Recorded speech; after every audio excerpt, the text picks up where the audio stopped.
Hello, welcome back to another new mini blog. গতকাল ছিল গণেশ চতুর্থী, আর তাই জন্য সকাল সকাল উঠে, যদিও খুব একটা সকাল নয়, ঘড়িতে তখন 10টা বেজে গেছিলো, স্নান করে নিয়ে ফ্রেশ হয়ে নিলাম। আর তারপরে একটু স্কিন কেয়ারও করে নিয়েছিলাম। যদিও আজকে স্কিন কেয়ার করতে খুব একটা ইচ্ছা করছিল না, অল্প করে একটু ময়েশ্চারাইজারই শুধু মেখে নিলাম। আর তারপরে সুন্দর একটা জামা পরে খুব অল্প করে একটু সেজেও নিলাম। যদিও যাওয়ার সেরম কোথাও ছিল না, আমাদের ফ্ল্যাটের নিচেই না একটা বিশাল বড় করে গণেশ পুজো হয়, তাই ভাবলাম সকালবেলা একবার ওখান থেকেই ঘুরে আসি। তাই জন্যই খুব হালকা করে একটুখানি সেজে নিয়েছিলাম। আর এই দেখো, কথা বলতে বলতে নিচেও চলে এলাম। প্যান্ডেলটা কি সুন্দর করে সাজিয়েছে না! এটা নিয়ে আমার দ্বিতীয় বছর এই পুজোতে আসা। গত বছর কোনো একটা কারণের জন্য আমি আসতে পারিনি, তাই জন্য এবছর ঠিকই করে রেখেছিলাম যে এই পুজোটা কোনোভাবেই মিস করব না। 12টা নাগাদ, তখনও পুজো শুরু হয়নি, সেজে গুজে সবাই মিলেই নিচে চলে এসেছিলাম। আর দেখো, প্যান্ডেলটা দারুণ সুন্দর লাগছিল দেখতে।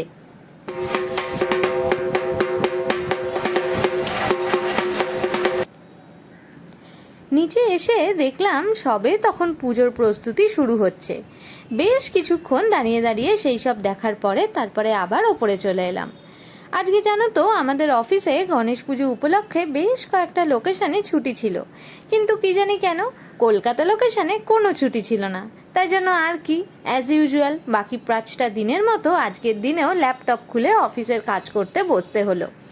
আর বাকিদের যখন ছুটি থাকে না, তখন অফিসের কাজ একটু বেশিই মনে হয়, কিন্তু কিছু তো করার নেই, আছে যখন তখন করতে তো হবেই। যাই হোক, সারা দিন অফিস করার পরে সন্ধেবেলা উনি বাড়ি ফেরার পরে একটু চা আর ছোলা ভাজা দিয়ে স্ন্যাক্স করলাম। আমার তো বাইরের খাবার খাওয়া বারণ, তাই জন্য কোনো অকেশানে ইচ্ছা করলেও একটু ভালো মন্দ খেতে পারি না। যাকগে, বাদ দাও সেসব কথা। আজকে না সন্ধেবেলা আরেকটা ইনভিটেশন ছিল, সরি আজকে না, মানে গতকাল।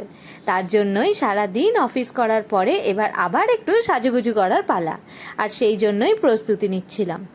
এরপরে ঘড়িতে তখন বাজে ওই 8:30 মতো। দুজনে মিলে খুব সুন্দর করে রেডি হয়ে বেরিয়ে পড়লাম একটা পুজো বাড়িতে যাওয়ার জন্য। বাড়ির থেকে খুব একটা দূরে নয়, তাই জন্য একটু রাত হলেও অসুবিধা নেই।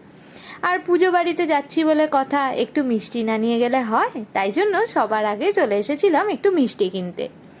আর দেখো, এখন রাস্তায় বেরোলেই চারিপাশে পুজো দেখতে পাচ্ছিলাম। সবকটা পুজোতে যেতে পারিনি, কিন্তু রাস্তার ওপরে যে কটা ঠাকুর দেখতে পেয়েছিলাম দাঁড়িয়ে ঠাকুরটা দেখে নিয়েছিলাম। আর এই ঠাকুরটার সামনে দেখো কি বিশাল লম্বা লাইন পড়েছে ভোগ নেওয়ার জন্য। আমাদের ফ্ল্যাটের নিচের পুজোটাতেও না সন্ধেবেলা ভোগ দিচ্ছিল, তাই জন্য বাড়ির থেকে বেরোনোর আগে ওখান থেকেও 2 বাটি ভোগ নিয়ে এসেছি। আর এই দেখো, কথা বলতে বলতে আমরা পৌঁছেও গেলাম এই বাড়িটাতে। কি সুন্দর ছোট্ট করে কিউট করে পুজোটা করেছে না! তাই জন্য সবার আগে পুজোর ঠাকুরের সামনে দাঁড়িয়ে বেশ কিছুক্ষণ ধরে এখানে ঠাকুরটা দেখছিলাম। এরপরে সোজা চলে গেলাম প্রসাদ খেতে। আর প্রসাদে ছিল থালা ভর্তি লুচি, সুজি, বোঁদে, পায়েস, নাড়ু এবং আরও কত কিছু। এরপরে একে একে সব বন্ধুরাও চলে এলো। তারপরে সবাই মিলে বসে বেশ কিছুক্ষণ ধরে গল্প, মজা, হাসি ঠাট্টা হলো। অনেক দিন বাদে দেখা হলে যা হয় আর কি। আরো একবার চলো ফিরে যাই, পাহাড়ের ওই বুকেতে দাঁড়াই, আকাশের হাত ছাড়িতে সারাদিন কি হবে। আরো একবার হাত ছুঁয়ে দেয় আজও আমাদের ইচ্ছেগুলো এক। আমি জানি তুই আবার হারাবি নিজেকে। বেশ অনেকক্ষণ ধরে সবাই মিলে জমিয়ে গল্প করার ফাঁকে কোথা দিয়ে যে রাত 10:30 বেজে গেল বুঝতেই পারিনি।